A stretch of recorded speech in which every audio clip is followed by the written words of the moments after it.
CIB news Maharashtra, प्रयत्न आमचा न्याय तुमचा। प्रजासत्ताक दिन देशभरात अपूर्व उत्साहात साजरा केला जात आहे।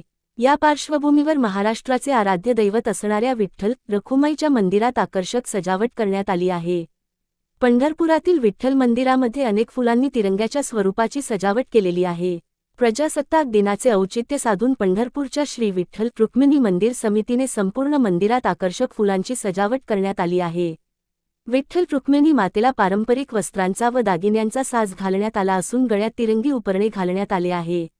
विठ्ठलाच्या मूर्तीला उपरण घालून सजावट करण्यात आलेली आहे।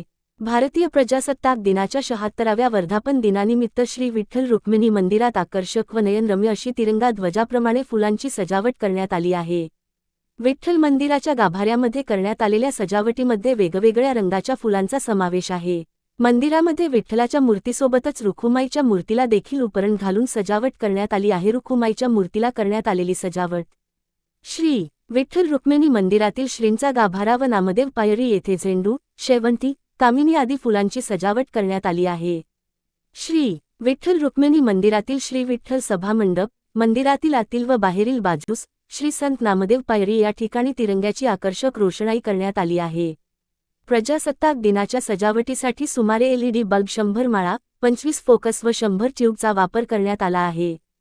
तसेच सुरक्षिततेच्या दृष्टीने आवश्यक ती खबरदारी घेण्यात आली आहे। विठ्ठल मंदिराच्या मुख्य शिखराला करण्यात आलेली विद्युत रोषणाई पूर्णविराम।